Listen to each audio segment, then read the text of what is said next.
Recently, a new Souls-like game came out by the name of Another Crab's Treasure. This one was on my radar for a while, since the first Steam Next Fest it was a part of, so I've had a passing interest in it, but the demo didn't fill me with the desire to play it, mainly because the primary gimmick of the game is a shell, which can lead to a very passive playstyle if you want to play too safely. I picked up the game on release day though, simply because it was on sale. I didn't have plans to play it quite yet, but that changed. I was bored that night and decided to give it a shot, recording my first playthrough in case I wanted to make a video about it, and I ended up loving the game. This is one of my favorite Souls-likes now, just under Death's Door and Tunic for my favorite third-party Souls-like. You should absolutely go play this game if you like Souls-likes, and in my opinion, they're better blind. Before I get too ahead of myself though, I should explain the idea of the game. The game opens with a documentary-style cutscene of ocean creatures, explaining that the world is resilient and how different creatures do different things. Cut to our character, Krill, who just wants to be left alone.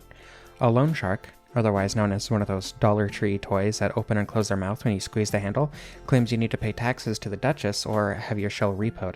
Of course, Krill has been left alone for a while and was unaware that he even needed to pay taxes, let alone that the main form of currency has shifted to microplastics. Long story short, we gotta get our shell back. The very first crab we see down in the ocean seems to have lost its mind and immediately attacks us. We run away and forage for a weapon, which just so happens to unveil a fork stuck in the sand. This fork is now our weapon for the entire game, so the moveset can be modified later. Kind of, anyway. This being a Souls-like, we're taught to attack, both normal and charged attacks, dodge, and even platform. In the water, we're able to swim a short distance, which functions as a glide. We also find an umami current, which turns into a moon snail shell when we interact with it, which is our bonfire for this game. We can also use microplastics to level up, or at least expel them from ourselves to make us feel better. A snail attacks us for not paying our taxes despite complaining about taxes a few seconds before, then we start making our way toward the Duchess's castle. The Shallows has quite a few enemies, but most of them go down to only a few attacks, so it's not super worth going over most of them in detail. The little sardines are frustrating, functionally Souls dogs, but they're weak enough that they're not bad to deal with. Now, I had watched a few minutes of a live stream of this game before this point, and all I knew was that the main gate wouldn't open unless I had a shell on, so I went to the left and started exploring a bit. Talking to the NPCs was mostly fruitless, despite some of their humorous dialogue, and so I started jumping around. Now this is where the whole thing goes downhill. I jumped along the sand wall on top of an awning that I wasn't supposed to be able to reach yet. Ordinarily, we weren't supposed to be up here until after beating the first mini-boss. As such, I was able to get behind the gate without equipping a shell and skipped the entire shell tutorial.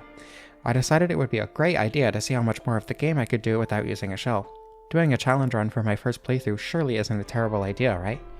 Anyway, we go into the castle to see the Duchess, thanks to an opportune 15-minute gap in her schedule, ask her about our shell, and she tells us to do a favor for her to delay paying our taxes for another tide. She wants us to find something pretty for her, which her platoon was supposed to get, but they never ended up returning. We have to go into the room opposite the direction we're headed to get some gear to continue up the tower leading to our next destination. The gear ends up being some fishing line, which lets us grapple to hooks and up the tower, as well as for a bunch of platforming through the whole game. I ended up dying on my way up the tower because there are urchins all over the place. One was dropped down the stairs at us, and that pushed me into another urchin, killing me. This isn't that terrible. I need to do the skip again, but it's not hard. The only problem with it is this led to me fighting a harder enemy for a while. I ended up exploring a little bit and found a giant crab with a comb. They became one of the easier elite enemies later on, but for now, since this is the very first elite enemy I've come into contact with, I wasn't exactly good at the game yet. I didn't understand the dodge timing, the moveset, anything, so this took me a while. It's super easy once you recognize the tells for the swing, 3-hit combo, and charge, but until then, it took me a bit of trial and error. That's how most of the game was for me though. I'd struggle in my first couple attempts with an enemy, then have no problem with it ever again. That's the mark of a good Souls-like, at least for me. After killing that crab, I had enough microplastics to level up a couple times, and realized that resistance is completely useless, since it only affects status effects, which should generally be avoided anyway, and shell health, which won't matter at all for this run. I make it up to the stairs no problem this time, since I expect the urchin rolling down, and can make my way to the next area. An ethereal projection of the moon snail is here, and it teaches us how to use umami, this game's magic system. You can't use it yet without a shell, and as far as I can tell, you literally can't get past this point without equipping a shell and using its spell against the magic crab it creates. I tried dying, jumping around or above the barrier, going back the other way, nothing worked, so I conceded, equipped the shell, killed the crab, and vowed never to use the shell for combat again. Luckily, this is the only time you're actually forced to use a shell spell, so I'm fine allowing an exception for an otherwise impassable tutorial. As far as I know though, the only way to get a shell off is to let an enemy break it, which is exactly what I did. This little area up here is crawling with a ton of enemies, the worst of which being a big crab with a Q-tip. This was one of, if not the hardest encounter I had with a non-boss enemy in the entire game, simply because I didn't understand how the game worked yet, and it had a combo with 2 swings that would one-shot me without a shell. Eventually I got it down, but the combat feels so subtly different from what I'm used to that it took me way too long to come to grips with it, just because I had no idea what I was doing wrong. After several attempts, I was finally able to succeed, and then I died immediately after. I was fine with just running past that enemy now though, since I already beat it once and got its one-time drop. After a bit more exploring, I was ready to take on the game's first boss. Or mini-boss, I guess. The platoon captain mentioned earlier has been polluted, this game's version of going hollow more or less. The boss aside for a second, the music is kinda crazy. This song's official YouTube upload has a lot of people saying they enjoy it quite a bit. Anyway, the boss itself is pretty easy, being the very first mini-boss, but as I said, I was still getting to grips with this game's combat. The hardest thing for me to deal with was the 3-swing combo, since the game doesn't have input queuing, making dodging successive attacks far harder than it otherwise would be. This was part of the subtle differences I was talking about. The best course of action is to just back off a bit. The big jump slam attack is pretty easy to dodge. You can't go under the boss while it's in the air, which can be confusing sometimes, so that's something to watch out for. About halfway through the fight, the boss will slam its glass bottle down, attempting to crush you, breaking the end of the bottle in the process. This gives it a jab attack, but it's pretty easy to dodge in the same way as the 3 swings. I managed to beat it in my first attempt that made it to the second phase. It drops a pearl, the perfect item for the Duchess, and we can move on to meeting the moon snail just behind it. The moon snail allows us to buy skills using the purple crystals that can be found scattered around or are dropped by some enemies. The first skill is Shelloportation, which is just fast travel between checkpoints and lets us return back to the Shellos. We use our newfound skill to return to the Duchess and give her the pearl we got, but it seems something has gone wrong. Fort Slacktide has become polluted. The Lobster Guard attacks us and is functionally another mini-boss, though there will be a few more of these guys as normal elite enemies. You can easily cheese the ones in this area by getting to their side that doesn't have the weapon and slightly behind them. Once you figure that out, they're easy. This doesn't work on all lobster enemies, but it works for the early ones. The lobster guarding the tower leading behind the gate that I skipped into earlier is no longer guarding due to being polluted, so we can make our way back there without the guards letting us in. This game's sense of humor is pretty great. There are a bunch of crabs tied to straws, functionally crucified, and they have their crime written on a sign beneath them. All of them are pretty funny, but my personal favorite is possession of seaweed. The game's level design is also very Souls-esque. Once we get inside the fort, we can open the gate as a shortcut for later. The level design is slightly undermined by the bosses letting you respawn right outside the door at Moon Jelly locations, like Stakes of Marika, but I'm sure most people prefer that over Dark Souls 1 style of booting you back to the checkpoint. I'm not sure what the point of the shortcuts are in areas you won't ever be coming back through though, but either way, we're able to make our way through the fort pretty easily and reach the Duchess. Like the rest of her fort though, she's polluted as well. Magista is our first proper boss. Most of the fight consists of trying to keep up close so you can attack while still avoiding pools of gunk she pukes on the ground. The gunk will give you the gunked status, which is basically just poison. It makes it harder to dodge and makes you a bit slower too. If you're far away, she'll try to smack you or grab you with her I actually have no idea what it's supposed to be. Some sort of round mesh cage? Up close, she'll try to vomit on you or smack you with her claw, and both of those are pretty easy to avoid. Actually, despite being the first boss, I found her quite a bit easier than the mini-boss earlier. In the second half of the fight, she can use a spin attack that's impossible to roll through, so you just need to give yourself distance. It ended up killing me the first time I saw it because I didn't know what to expect, but it's not all bad. Just rolling backwards should suffice. It's a good fight, especially for a tutorial boss, but still offers a good challenge. Of course, I had lower defense and fewer attack opportunities than most because I wasn't using a shell, but I digress. Beating her unlocks our first adaptation, the Royal Wave. Adaptations use Umami, just like shell spells, but I can actually use them. This one just does a bit of damage and decreases the enemy's defense for a bit, so it's not incredibly useful. With the Duchess dead, we no longer need to pay taxes, but the loan shark who took our shell says he's just gonna go sell it in the city, and we give chase. The bridge to the city is out, so we gotta take the long way around. Luckily, the reef provides a pretty direct path to New Garcinia, the game's main hub. Unluckily, the entire path is crawling with annoying enemies. There are seahorses that shoot those capsules that turn into little foam animals when you get them wet, pufferfish tied down to a balloon weight, and plenty of polluted crabs with olives on toothpicks, needles, and even just their claws that are ready to do us in. Luckily, the seahorse's range is short enough that getting past everything isn't constantly punctuated by getting hit from off-screen, and the other enemies are simple enough this early in the game. Now, at this point, you're given a rolling tutorial, where you put on a shell and roll down a hill to make a jump. So somehow, through some divine consequence, I accidentally put on a shell because I accidentally tapped the gravel button, which put on a nearby tennis ball. I then rolled down the hill, thinking I'd find an enemy on the other side to break my shell for me. It didn't occur to me that I might not be able to roll without a shell on. I did come back here later to see if it was possible to make the jump without rolling, and it is easily, but I did end up rolling here at first. Rolling usually isn't much faster without a couple specific shells, so I'm not missing out on that much, but it is very fun to roll around and make certain areas a little bit faster. Anyway, with the guard to the city sound asleep, we can casually stroll into New Garcinia. Our first task is to locate the shell that was stolen earlier, and we're told that there are 3 places it could have been taken. Either the museum, which isn't even open, Shellfish Desires, who say they wouldn't take such a terrible shell, or Bottom Feeders, a restaurant they might have gone to so that they could sell it to a random patron. But Nema, the owner, said they didn't remember someone like that. If all that failed, the only other place it might have been taken is the blacksmith, who would have turned it into scrap. But luckily, it seems like that's not what happened. Before moving on, I want to describe the true depths of this challenge run. Shells are used to attack with umami as well as defend, but they also allow you to use stowaways, basically this game's rings. Not having a shell makes them completely useless. Stowaways can increase your damage, health, umami power, do damage for you, increase resistances, increase your microplastic gain, among other things. I can't use any of those, and that severely limits the amount of things I can actually do. It also prevents me from using most of the skill tree, such as the first parry ability needing a shell, but luckily we can get parrying without a shell a bit later on. Anyway, after checking all 4 places, a pawn shop opens nearby, helmed by Pronithan, the guy who puppeted the shark earlier. The guy who the shark sold the shell to. As we try to confront him, Trash Day begins, when a giant island of trash floats over the city, dumping a treasure load of trash down. A map falls down from the island directly into the city square. The map appears to show the way to a treasure, and Pronithan offers to trade you your shell back for the treasure. Roland, the town capitalist, tries to tell everyone that the treasure is his, but Krill stands up to him, letting everyone get in on the hunt. This isn't the last we see of Roland and his squid bodyguard, Inkerton, but we'll get back to that. There are a couple important characters I should point out real quick so you won't be utterly confused if you haven't played the game yourself before watching this, it being so new. I highly recommend playing it beforehand, but if you're already watching this, I'm going to assume you don't really care about spoilers.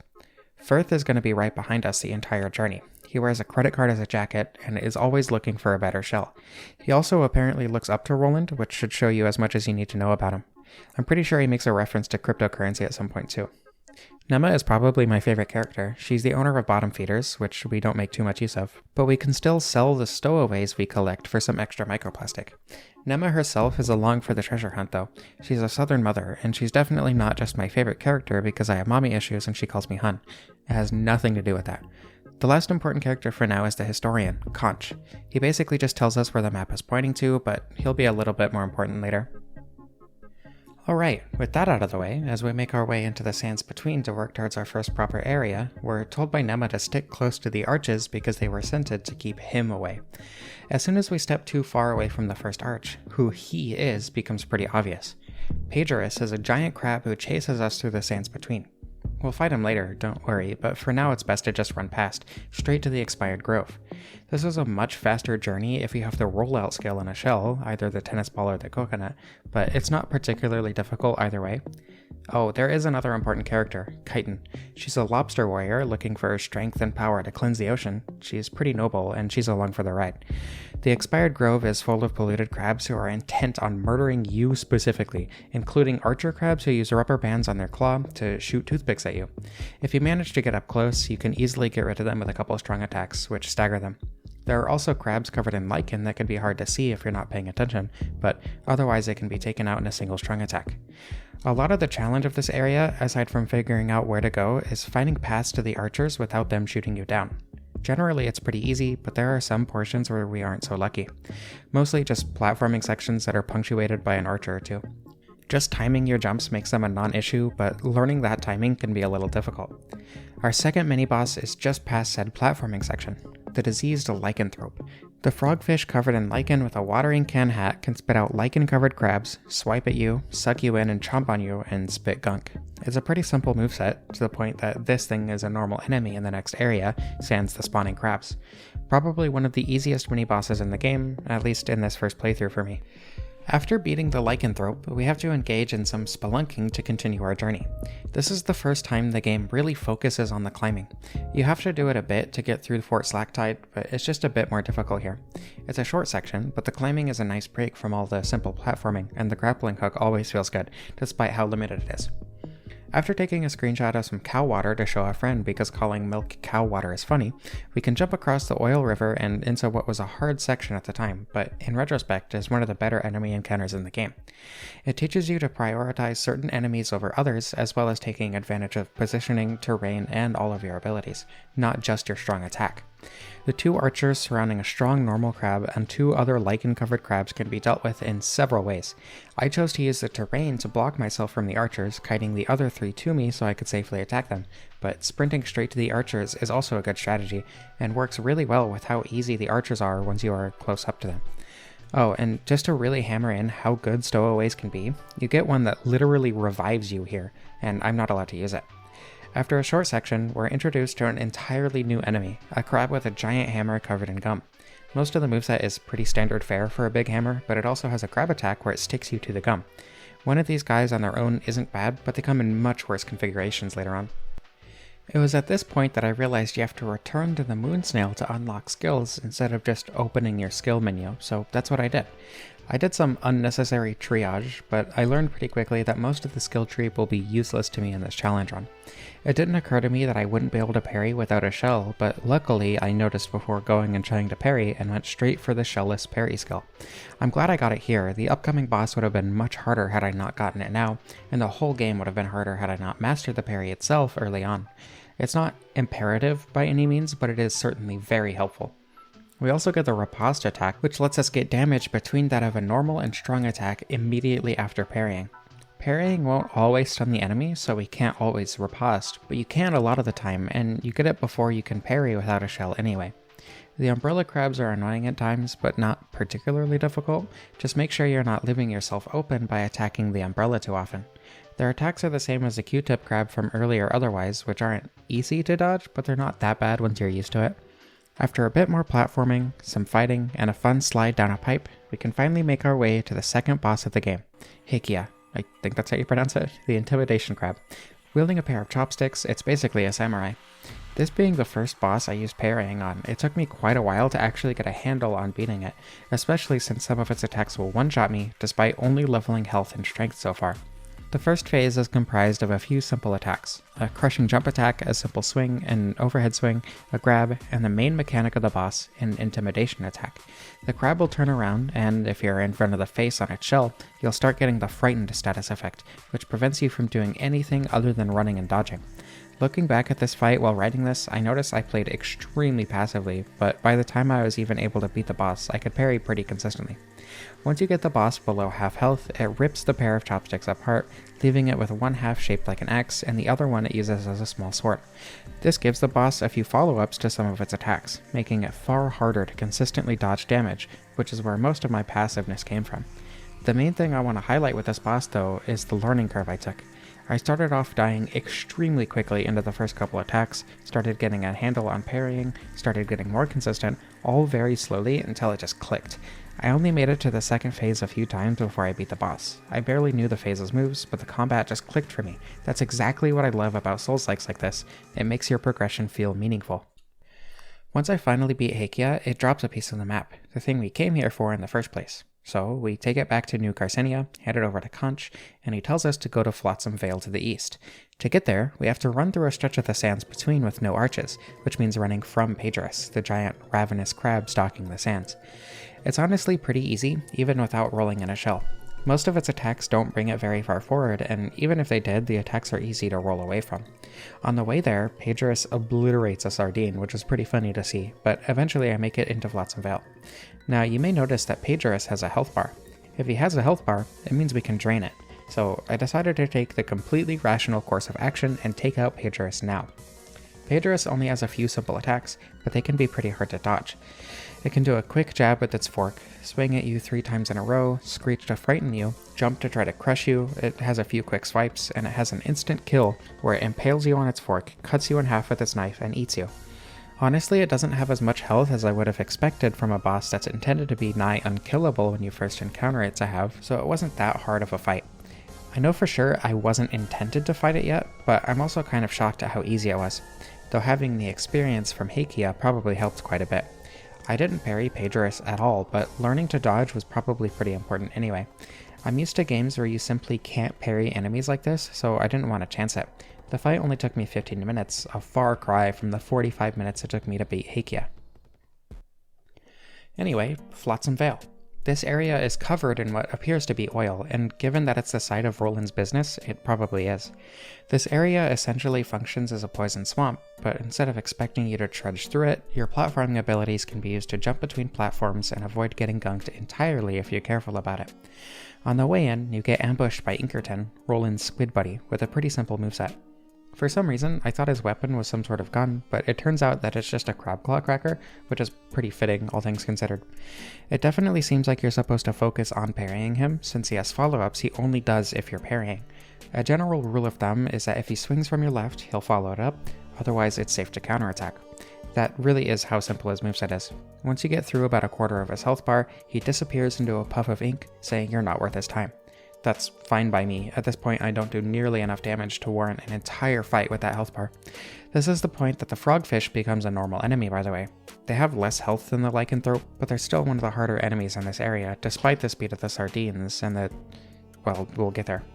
The worst crab variant in the game is here. There are miners who use corkscrews to attack you. They can swing it like a hammer, but they can also spin it like a drill, and that attack is the only attack in the entire game that I never found a way to dodge. On top of that, it hits you several times and is impossible to escape the follow-up hits, so getting hit once can easily lead to dying immediately. I know a shell can mitigate this, and my defense is way lower than normal, but this attack is absurdly difficult to dodge. Oh, the enemy we were going to get to was the pistol shrimp enemies. Their range is pretty big, but they're incredibly weak, so they're not that bad, all things considered. They also have the best death sound effect in the entire game.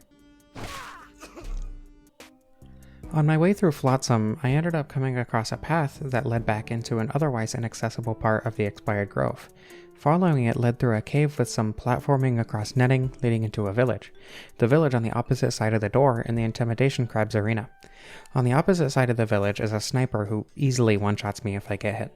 I don't know how much a shell would have helped with that, honestly, considering how much damage it does, and the layout of the village seeming to encourage hiding behind things and running through in the little moments you get between the sniper reloading.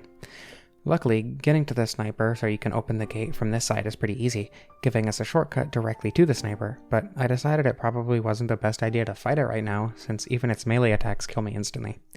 I had a bunch of umami crystals and decided to head back to the moon snail to check the skill tree and unlock the scrap hammer ability. I debated whether or not this was against the spirit of the challenge, since it allows you to attach a shell to your fork to turn it into a hammer until it breaks. Ultimately, I figured it was alright, since I needed to get through this skill branch for the ability to do a chunk of damage when an enemy is overturned after breaking their poise, and I was going to accidentally use the ability at some point, but it doesn't let me use stowaways or increase my defense, no shell spells, anything like that. Honestly, the fork moveset tended to be better than the hammer moveset for me anyway, so I don't think it really changes anything. I did miss a couple bosses in this playthrough, but one of them we fight as a normal enemy right now, and one of them you need to put on a shell to activate, and it is exactly the same as the enemy in front of Fort Slaktide anyway, when we return after meeting the moon snail, so I'm not too torn up about it. Anyway, the one we fight now was the Royal Shell Splitter, but this one doesn't have a title because it's not the boss version. The movesets are exactly the same, at least. It's just a lobster that wields a bike lock that has been converted into a guillotine. Most of its attacks just consist of swinging the makeshift guillotine around, though it does have an instant kill grab using the guillotine. It's an easy enemy at this point, but it can't be cheesed like the lobsters in Slacktide. I somehow found the path to the next intended area and didn't actually find a way forward despite it being a relatively linear pathway. I just didn't see the one platform I was supposed to jump to. That's totally on me, not the game. I just don't understand how I missed it for so long. I was struggling to find the way forward for a while. The way that I thought was the way forward isn't where you're supposed to go until you find all 3 map pieces. But there's a mini-boss on the way called the Scuttling Sludge Steamroller. It has moves very similar to the first mini-boss, but as the name implies, it can roll since its weapon is a paint roller. It also has a paint scraper it wields like a shield that it can use to do a quick shield bash and permits damage from the front.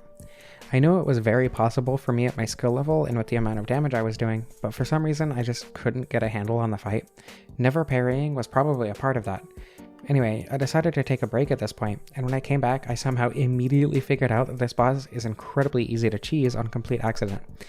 If you run behind it, you can chase it and it simply can't turn fast enough to attack you, so I was able to beat it very quickly and easily. It doesn't even try to attack when you're behind it. Beyond the mini-boss is a garage-looking door that we can't open yet, as the pipe that gives us a fuse to open the door is blocked and won't be unblocked until we get the 3rd map piece. I wasn't sure where to go at this point, so I went and explored the Curdled Village, taking out the sniper in the process, but also missed the way to the next area there. But that one is optional, so it's not too important. I explored quite a bit of Flotsam as well, eventually finding a shrimp named Shromp who was stuck in a bong. I never ended up freeing him. I forgot about him pretty quick and didn't know how to save him until a while after I beat the game. Anyway, eventually I figured out where I was supposed to go and made my way through the air pocket in the sea cave that I was supposed to go through a while ago. Moving around above water is pretty weird, though the only real difference is that you can't swim. I never realized how much I used that ability until I didn't have it anymore. Most enemies in this area are still underwater. Above water is mostly just a little bit of platforming, but there is a frogfish above water. Somehow, I'm pretty sure they use buoyancy in real life to walk along the ocean floor. Regardless, eventually I get to the end of the cave and face the boss guarding the final map piece. The Savish sisters, I think that's how you pronounce that, I have no idea how else you would pronounce that, are the only duo boss in the game, and it's 2 pistol shrimp. It would be hard or any sort of challenge at all if they had more than no health, but they go down extremely quickly if you focus on one and entirely ignore the other.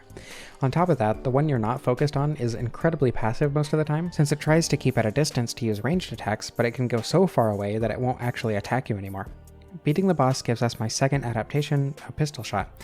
It's pretty worthless, honestly, but it can be nice to prevent bosses recovering their poise when you can't hit them with a melee attack. Once we return to New Carcinia and give Conch the final map piece, Roland shows up and steals the map for himself. The map was pointing to the gunk off of Flotsam Vale, but unfortunately the only available trawler that isn't Roland's barge doesn't have energy, so we need to find a way to power it. Luckily, the garage door from earlier can be opened now with a fuse from the nearby tube. Now, here's the only part of the game that genuinely is not possible if you don't put on a shell, at least as far as I could tell. You can transport the fuses by sticking them to the fork, that works perfectly fine, but a short way into the area behind the door, we need to be in a metal shell to tuck inside for a magnet to carry us to the next area. As far as I could tell, there is no other way to get through this area. As such, I'm going to only use the shells to use the magnets and for the fuses. Still no shells in combat or whatever, no stowaways or the like either. The area, aside from the magnets, is primarily comprised of tight platforming with enemies attacking. Running across relatively thin platforms while trying not to get knocked off and the like. Tight platforming for Souls-like, at least. The platforming itself isn't exactly difficult. There is one specific enemy type here that I found completely infuriating, and I have no idea why they were so hard. The moveset is very similar to the Gumhammer crabs, who were generally pretty easy, but these guys had a couple extra attacks, revolving around electricity because their hammers are made of batteries. The new attacks aren't even what were making them difficult though. I'm still not sure if they're faster than the Gumhammer crabs or if I was just under-leveled for this area or something. I know at this point I could have been doing a lot more damage and whatnot, but it doesn't seem like it would have made that much of a difference. Also, the AoE they have is unnecessarily large. I ended up mostly running past them later on, but there are a couple I fought and I very much did not enjoy those fights. Firth somehow got up here without a metal shell, but I don't really want to question it. He mentioned something about realizing that Roland is probably a bad person, despite him being good at business, which is definitely character development, despite him being a bootlicker through and through. Capitalists are always evil, and I'm shocked to this day that there are so many people who still think they work under good faith, and not just trying to get money for themselves regardless of the consequences. Look, I know challenge runs aren't the best place for politics, but frankly, if you genuinely think someone like Steve Jobs or Elon Musk is anything but a terrible person, I don't even want you watching my content. Plus, the game brought it up, so it's not my fault. To be honest, there's not much to comment on that I haven't brought up previously in this area, so if it feels like it's going by faster, that's why. Even if this part felt like it dragged on for me, just because of the annoying enemies, the battery hammer guys and the corkscrew drill guys, and so much waiting on the magnets. To be completely clear, I love this game. I genuinely think it's great, but this one area is a little annoying at times. It's kind of just a loop of finding a fuse, bringing it where it needs to go, doing some platforming, rinse and repeat. It's a pretty short section overall. It only took me about half an hour, so it wasn't egregious. At the end of the area sits what is probably the easiest boss in the run, being more of a gimmick boss than anything else in the game. Maybe barring the second phase of an upcoming boss. Anyway, Voltide the Accumulator shows up at one of the 4 spots around her arena using one of 4 gadgets. For me, she always started with the blow dryer, which just shoots balls of electricity. When you get close, she'll slam her chin down as a melee attack, but there's still plenty of time to do damage. I'm not sure if the order she uses the 4 is set or random, but her other 3 gadgets are a toaster, which she'll use to shoot toast at you, but you can use it as platforms to get on top of the toaster to attack. A vibrator, which she'll slowly move towards you in an attempt to vibrate you to death, and something else. I have no idea what it is, honestly, but it makes her chin slams shoot out a shockwave of electricity. Between each gadget, she'll swim into the arena attempting to hit you, before diving back into her trash around the outside of the arena and coming out in a corner. Also, I think I broke her because I used the grab ability, which I never actually used otherwise, while she was trying to come out of the corner and she just never actually came out. Either way, the eel is dead and we get one of the best adaptations in the game, the electric eel. It also allows us to power the trawler and get to Roland, among other things that can be powered, such as doors and platforms scattered throughout the game. For now, all I'm interested in is going straight to Roland, as much of a mistake as that may have been, already being a bit underpowered. To be fair, I didn't know I was underpowered at the time, but in retrospect, I wasn't going out of my way looking for upgrades whatsoever, so it should have been obvious.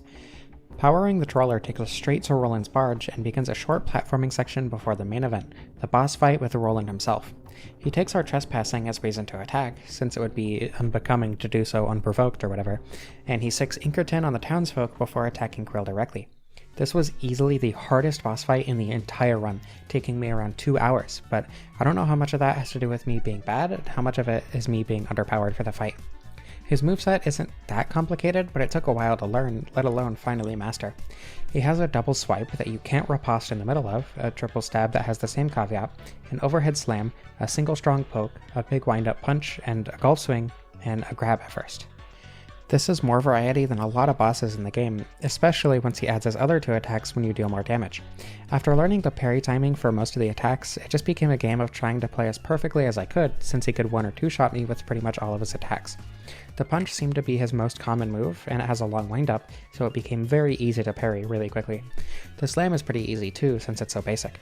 If you fail to parry it though, he slams 3 times, and if you get hit by the first, you get stun-locked into the other 2. It's very frustrating. The single poke comes out pretty quick, but as long as you're not playing too aggressively, it honestly isn't that bad, all things considered. The double swing can be a little confusing, but the hardest part about it is remembering to parry the second time. The triple stab has a really long wind-up, which is how you know it's the triple stab and not the single. I found that the easiest way to deal with it is to parry the first hit, dodge the second, then parry the third and riposte. I know technically it's 4 stabs, but the second 2 can be parried with a single parry. I just couldn't consistently parry the second. I never really learned how to deal with the golf swing, but it was pretty rare and spamming dodge seemed to work pretty well. The grab had to be timed to dodge, there was no spamming there, but it seemed pretty generous. After doing about a quarter of his health, I think, it varies sometimes, he starts to be able to roll, bouncing around the arena into the pinball bumpers and flippers. If he hits a wall instead of a bumper, or the flippers glitch out and catch him, he'll just kind of stop rolling, flailing on his back for a second. But if he bounces for long enough, he'll jump onto you. You can stop the rolling prematurely with the eel adaptation, since the first hit will stun the enemy at hits. Once you get down to around 2/3 of his health, he can pull out 5 more Allen wrenches and start swinging them wildly before spinning a few times. This attack one-shot me so many times just because the spin carries him so far forward and can hit you several times in a row for multiple times the damage it does in a single hit. The only way I found to dodge this for a very long time was by hitting a bumper just before the spin, since that animation actually gives you iframes during the stun lock. Timing it was tough, and you can't guarantee you'll be close to a bumper at the right time. Luckily, there is a consistent way to dodge it, I just had to finally learn that rolling is way faster than running. That seems kinda backwards, but hey, it worked to dodge the attack. Just roll away as far as you can, and you should dodge it pretty reliably. Honestly, this fight is what really forced me to be good at the game. There were a few tough fights beforehand that got me learning, like Hikia, but this was the first one where it felt like I would have to be good at the game just to get past it. Having actual upgrades probably would have helped, but I digress. Oh, also, once you break a boss's poise and use the stab attack, you have time to use a charged attack immediately afterward if you start charging it as soon as you can, letting you sneak in some extra damage. There are probably attacks where dodging then charging a strong attack would be a better option than parrying and riposting, but I learned the parry off the bat and that's what I stuck with. Once I finally beat Roland with a pretty sloppy fight after so much time, we're treated to a cutscene of him falling off before coming back up riding on top of a treasure chest. He goes into a speech about how much he deserves the treasure, but Krill is having none of it, rightfully attacking Roland. Krill's weight is just enough to tip the barge over the edge of the abyss, sending us into the depths of the ocean. We see Krill's life flash before his eyes before waking up in the depths, downbeaten and distraught. Walking across the bottom of the ocean, we come across Firth standing in front of the treasure. It's wads and wads of cash, but to the ocean that's all completely useless. Even more distraught, knowing that the treasure can't get him his shell back, Krill is unable to fend off pests, succumbing to the endless call of the abyss. Nema saves us just in time, telling Krill that he needs to survive to make things better. Unfortunately, Krill almost dies, so she carries him to a safer spot, letting him recover a bit before telling him that she needs him since he's the only one who can fight as well as he can. So it's up to us to find a way out of here. Without a moon snail shell, our only course of action is taking a bit of the heart kelp stockpile down here and making our way forward. Through this, there's been a voice telling us that it's all worthless, that the world must end, that this can't continue, but we've pushed through this far, no? We've made it through fight after fight, fought off gunk and capitalism, we can't just stop now. Conch tells us to meet him at the site of Roland's barge in the distance, but on the way there we get attacked by a few new enemies. I'm not the most knowledgeable when it comes to marine biology, but I'll do my best to figure out what these things are. The first enemy we come across is a viperfish, which are basically just harder sardines that have a screech attack that builds up their frightened status. This level has a gimmick where you light up glow sticks as you go. They light up the area slightly in front of them, but they function more as beacons, and in that way they're kind of like checkpoints.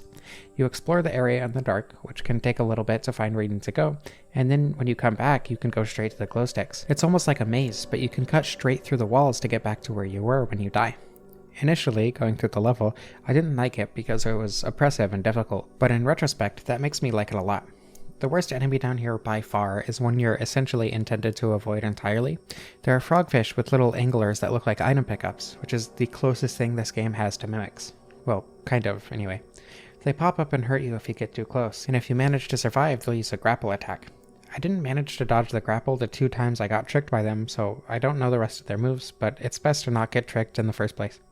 You can easily tell the items are fake by the little angler below them, but when you don't know what to look for, it's nearly impossible to notice. The other enemy type down here is the cuttlefish. They throw magic projectiles at you and can hypnotize you to walk straight toward them with nothing you can do about it. Luckily, the first time I saw one, it didn't use that attack since it was over a cliff. I couldn't attack it from there either, and I'm not sure why it was out there. It was the only time I saw that happen with any enemy. Once you follow the path around the starting area, you can see the barge in the distance, and you get a shortcut that essentially leads straight to it, so it's not hard to get there from here. I did have to follow the wall a bit to actually reach the shortcut, but the rest is simple.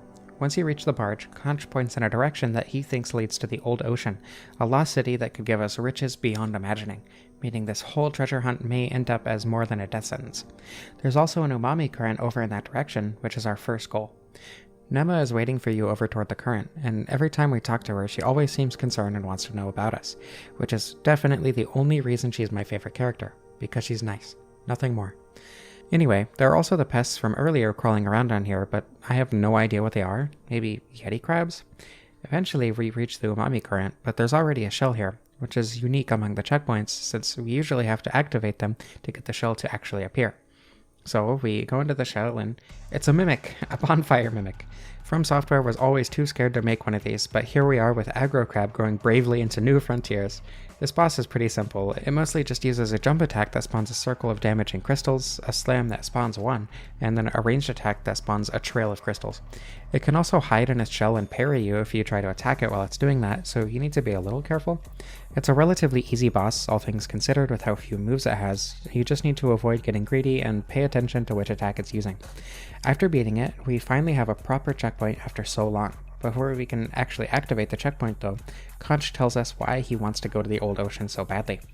There were sorcerers, ancient hermit crab sorcerers, that created something called the Perfect Whirl, a shell that gave them perfect control over umami. Beating the false moon boss unlocks an adaptation called Snail Sanctum, but it literally just creates a shell, so I can't use it.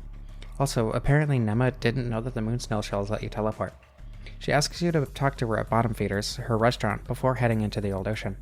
Our whole goal for the entire game has been getting our shell back, but Nema asks if that's really what we want. The tide pool seems boring to her, especially after all the recent excitement, and offers a place to stay. Definitely just because she's nice. Nothing else. Well, obviously we're going to keep going, so we head back down into the deep and move forward, and I immediately get obliterated by a giant spider crab that shoots me with a laser. Well, maybe being this late in the game warrants being a little bit more careful. You can kill individual spider crabs extremely easily by just attacking one of their back legs, since they can't turn very quickly and they can't attack behind them, but they usually come in groups because of this. Luckily, it is possible to kite most of them away from the others, but it is also a very long process since they have so much health. They respawn for some ungodly reason, so care should be taken as well. Seeing them in the distance induces intense megalophobia, but honestly, despite my intense arachnophobia that also extends to crabs, these guys don't bother me up close. Once I got to the group of 4 though, I started just running past. There's a shortcut that's easy to reach, and from there it's a pretty simple jaunt forward. Chitin, the lobster that took out Inkerton back on the barge, has slain a spider crab, which I think is supposed to show how strong she is or whatever, but having killed 3 of them so far, it's really not that impressive of a feat. Regardless, just past her, speak of the devil, it's Inkerton and Roland. Thus ensues the best cutscene in the game. How should I know? Think I spend my weekends here, do you?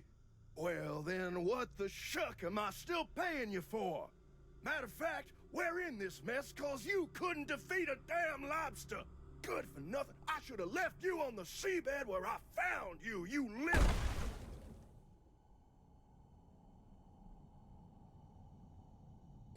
Inkerton's first phase moveset is pretty similar to his earlier encounter, but this time he uses Party Poppers as a gun and has one more melee attack where he extends his weapon and swings it around.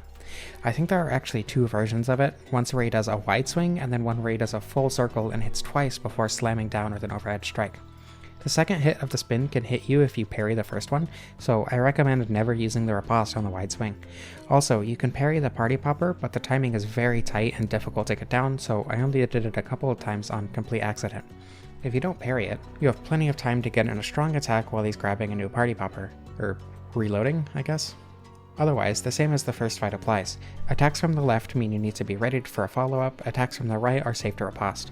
There was one point where he clipped out of the arena and I was hoping he'd fall off the cliff, but no such luck. I had to fight him legit. Once you eventually reach the second phase, he adds a couple moves to his repertoire, namely an ink cloud that obscures your vision for a moment that doesn't prevent him from doing any of his attacks. My best advice for when this happens is just running away, giving yourself as much time as possible to react if he decides to charge at you with an attack. The Party Popper shines through the ink, so you don't need to worry about that, and his other attacks don't have much range. It's really only the charge that you need to worry about. He also starts using his Crab Claw Cracker for what it was made for and gains a grab attack, but it was probably the easiest attack in the game to dodge, since it has such a small range and is extremely easy to react to because of how quickly the hitbox moves after the windup. You don't really need to worry about timing your dodge as much as reacting with a dodge in the first place.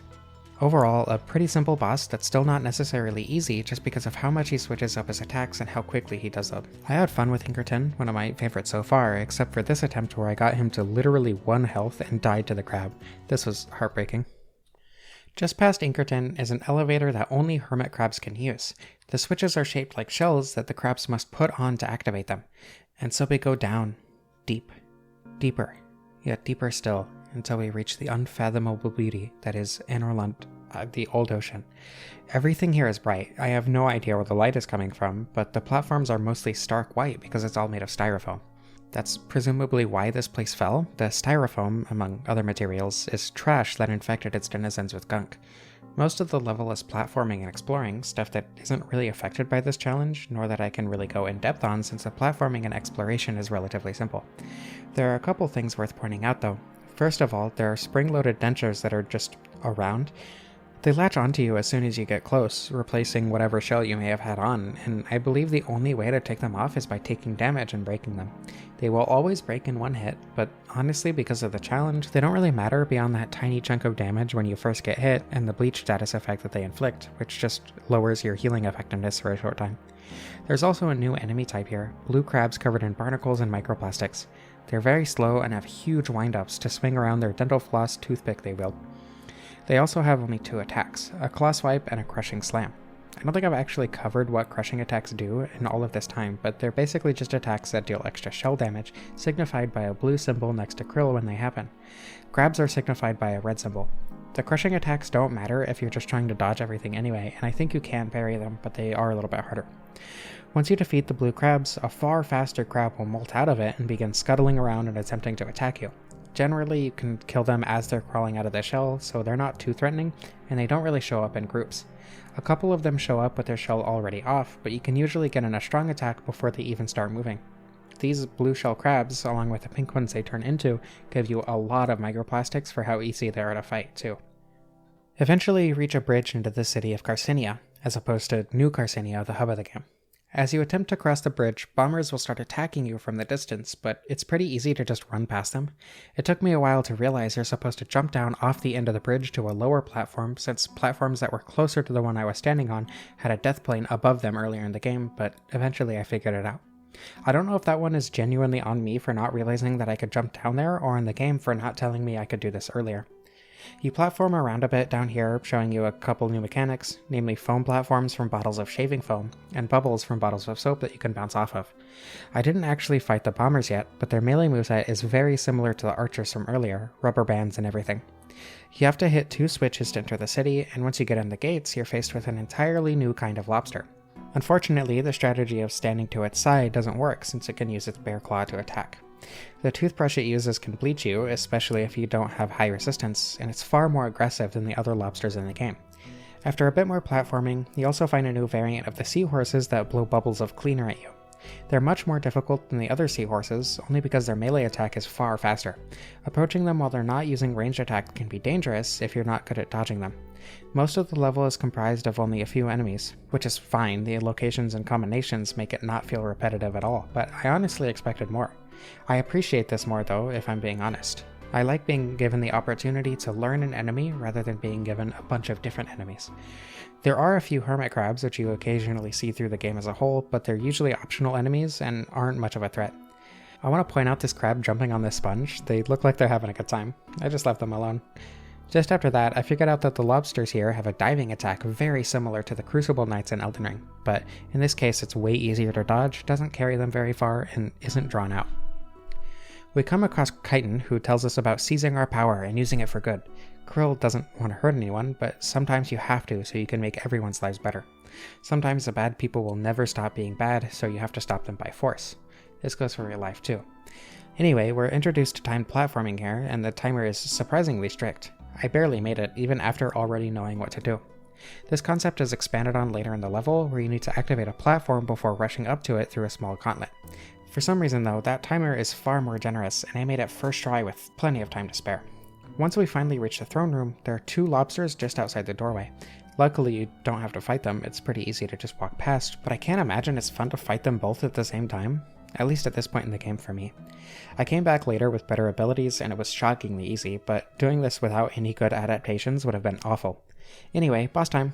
Kamcha, I think that's how you pronounce it. The Bleached King is one of my favorite bosses in the game and simultaneously one of my least favorite. Standing anywhere near the boss in the first phase will begin to afflict you with the Bleach status, but it doesn't move and you need to be in close to attack.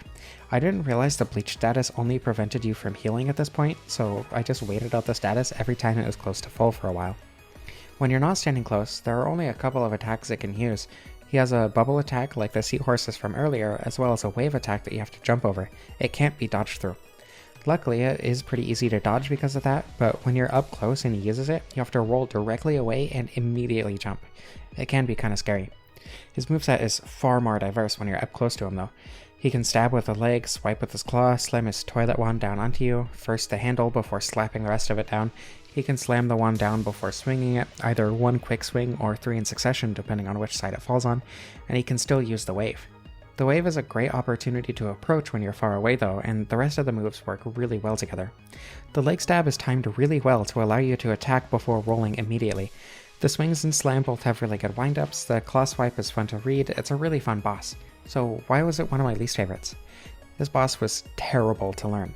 Most of my learning was spent standing away so I didn't get bleached, and it took me a couple attempts to even realize that I could be aggressive in this phase before learning it super well and being able to completely shred this phase by the time I was done. The game tries to pull a Sekiro-esque fake out, but it was pretty obvious that this phase wasn't the only one, being a blue shell covered in barnacles like the other enemies, so that learning the first phase was only made worse by the second. The second phase is also really fun, but because of my lower damage output, it was pretty difficult. Kemcha's pink body climbs out of the shell before tossing away his crown and grabbing one of the pairs of dentures on the ground to use as an attack. The dentures don't really affect the first phase at all, but they can actually hurt the boss in this phase. Barely, but it does reset the poise timer so it can be useful. There are only a few combo strings he can use. The difficulty comes from stringing together dodging all of them for long enough to beat the fight, though learning how to dodge a couple of them was pretty difficult. The easiest to dodge by far is the grab. You just walk backwards. It is an instant kill if you get hit by it though. He can also jump up and slam down, creating a wave like in the first phase. The other three attacks are a slam that's immediately followed by another slam, which is pretty easy to dodge if you just time it right, though can be hard if you try to rely on positioning. A slam followed by moving forward a bit before rolling onto his back and slamming his legs down all over the place, which is better avoided by positioning since you can roll through the forward movement and then just stand between the legs or back off and be completely safe. Actually, in retrospect, that attack is very reminiscent of the 8 boss in Sekiro that the fake out was taken from. The hardest to dodge by far is an extremely quick jab before spinning twice. The jab can be hard to dodge, but it has a good tell on it, so it's not that bad. He also backs off before the first spin, which means doing the same can help avoid it. The hard part is the second spin. You need to be moving toward the attack and roll with really good timing to actually dodge it, and it took me the longest to learn that timing out of any other attack he has. It's a very simple boss fight, but is surprisingly hard despite that. The second phase is really fun to string together once you learn it, like the first, and that makes it one of my favorite bosses despite how annoying it can be, especially since learning phase 2 involved beating phase 1 a lot. With Kamcha gone, we can enter the drain and reach the perfect whirl. Before anything can be done though, Kyton kills Conch and starts going on a rant about how the world is beyond saving. It turns out Kyton is being controlled by something, that something being our next boss. Praia Dubaya, the Ocean's Agony, is a very simple boss, especially for how late we are in the game. At first, it just shoots exploding orbs at you while you fight what are presumably reanimated crabs on the ground. Once you take all of them out, it comes down to attack you, giving you a chance to attack as well. After a short time, it'll fly back up and you'll need to take out some more crabs. The more damage you do, the more it'll do in the phases between your attack opportunities. Eventually, giant crab claws will spawn, as well as laser beams instead of just exploding orbs. The lower its health is, the more aggressive it is as well. The moments when it comes down to attack you directly have a different moveset, but it's still incredibly simple. It has a vertical sword beam slash, 2 horizontal ones, then 2 very quick horizontal ones that I never figured out how to dodge since I beat it third try. It doesn't have much health, and I'm still incredibly underpowered for this point in the game, even aside from the challenge. Alright, second phase, and it's just a gimmick fight. At first I thought you had to lure it into hurting itself with the orbs and beams, which would have been really fun, but it turns out it just takes damage over time. It fires a lot more attacks at you, tons of laser beams and orbs, as well as crystals, just like the false moon from earlier. It's really not hard to dodge at all, especially since you're not fighting crabs this time. I was able to win first time getting to this phase. Now, the game gives you a "this is the point of no return" message as you approach the whirl, and in my hubris I figured it would be a great idea to just go for it. Kyton is dying, and Krill asks her if she's okay. She says the rage that made her kill Conch was hers, even if Praia Dubaya controlled her. She says to use that anger of hers and make the world a better place. Krill goes to put on the whirl to save her, but before he gets to it, Firth puts it on. Firth goes into a craze with the power he's found, and disappears into a whirlpool, going upward to teleport the trash island directly over New Carcinia. He claims he'll make everyone's lives better by giving them all trash, and we need to stop him, both to save Kyton and save the city. Firth is the worst fight in the game, no contest. The constant mocking and stuff is funny, I actually like that part, but what I don't like is that he has attacks that you can't dodge if you use certain attacks. I spent about an hour and a half just fighting him over and over before deciding that I should probably go get some more upgrades first. The fight just wasn't fun, or I would have beaten it at this level. I explored the sands between quite a bit, found what's apparently one of, if not the best adaptation in the game, the Bobbit Trap, though I didn't use it until I got back to Firth. I found some extra umami crystals, did some fighting, whatever, but nothing actually interesting happened until I decided to fight the last few bosses left. First of all, Grovekeeper Topoda, a mantis shrimp. I didn't particularly enjoy this fight, and I'm positive I would have liked it less if I had actually tried to fight it earlier in the game when you first come to the expired grove.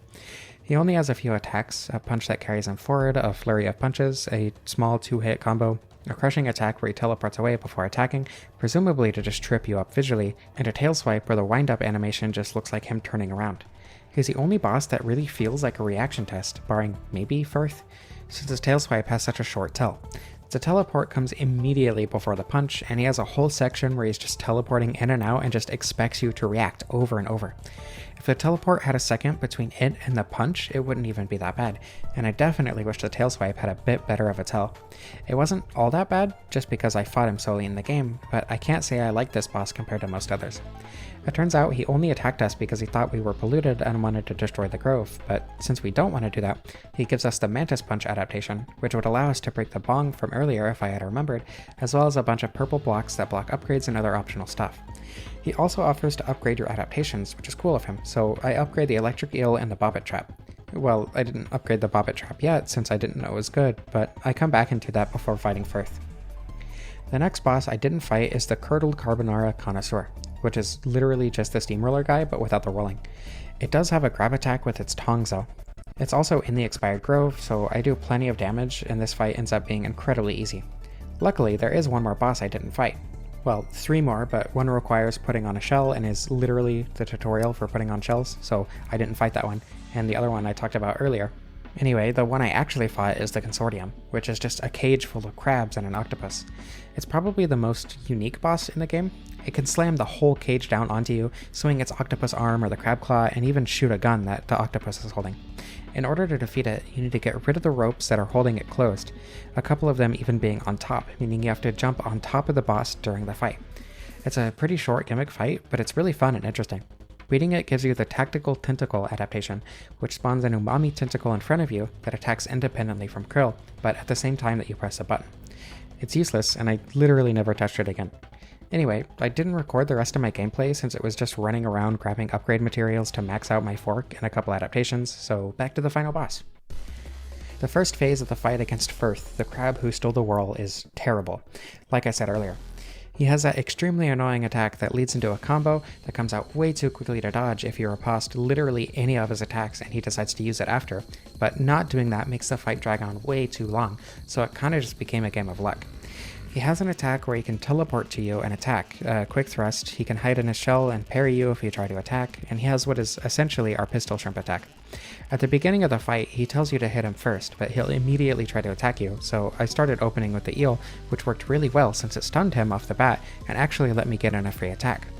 Once you're about halfway through his health bar, he can create a giant sword made of trash, which you can spin with in a massive circle that's ridiculously hard to dodge if you don't spam roll away, and even then you have to not be on the edge of the arena, and he can do a 2-hit combo, the second being a crushing attack that's really easy to dodge. Eventually, once you get his health down, you enter phase 2. Firth, Avatar of Waste, is a much easier fight, but coming after the first phase, it was just kind of annoying. He can throw sea urchins at you, has a simple 2-hit combo that he can also teleport into, and a diving crab that he calls you a nerd during.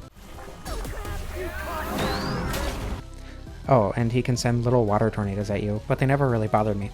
Anyway, I actually talked during my winning attempt, so here's past me to talk about the fight a bit. I believe this was my 4th attempt after returning with all my stuff upgraded. Alright, so I've spent, like an hour and a half on this fight, not including the time that it took me to go and get everything upgraded. And I just want to kind of document my thoughts on this fight, because this is the only boss in the game that I would say I genuinely dislike. And I fought every other boss, including the weird gimmicky ones, and this one is awful. Like, the 4-hit combo, like the little swing into claw stab to, yeah, that one, it's impossible to avoid sometimes just because of how quickly it comes out, that attack. Genuinely impossible to avoid sometimes if you get unlucky. And like Not, I mean, that's on top of this phase already being stupidly difficult for being the easy first phase, right? Of the god difficulty final boss.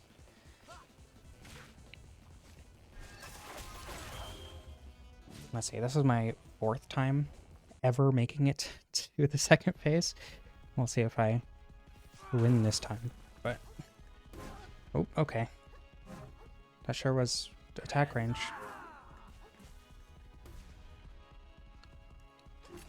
Cool. Yeah, someone in the Discord said that the Bobbit trap is really good, and they are correct. It's insanely powerful. This thing's downright overpowered. Yeah, that's what I'm saying. What? Okay.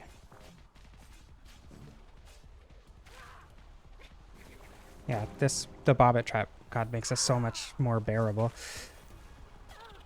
You ain't seen nothing yet. Oh, okay. Yeah, that seems fair.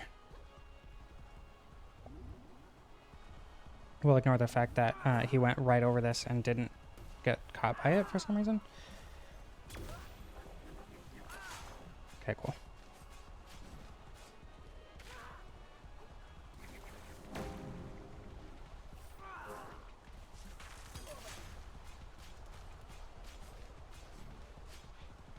Cool, finally. No, Krill, wait! Don't put that on. Now, technically, this is the no shell run, right? But I can't put it on because no shell. I beat it, by the way. Wow. I'm so underwhelmed by that fight. The rest of the game is so great. This one just sucks. Anyway, I'll get the semantics to future me. I'm so done with this fight. So obviously we need to put the shell on to continue the game. We don't actually get to wield the shell. It immediately kicks us into a cutscene where Krill absolutely demolishes Firth. It's actually really funny. Unfortunately, this breaks the world, so the trash falls onto New Garcinia anyway. This somehow doesn't kill Firth, but the way he dies is way better, so I'll let you see that. Hey, pal. No hard feelings, right? That building was just in the city the whole time, by the way. You can see it from the first time you get there. I'm glad they used it for that. Anyway, Nema says that everyone is happy about all this trash, so it's not all that bad, and we can finally go get our shell back. On the way there, I decided to talk to a hermit crab without a shell, who says it's best to make the most of the times when we have something, to keep us warm during the times that we don't. Anyway, we approach Pronathan, and...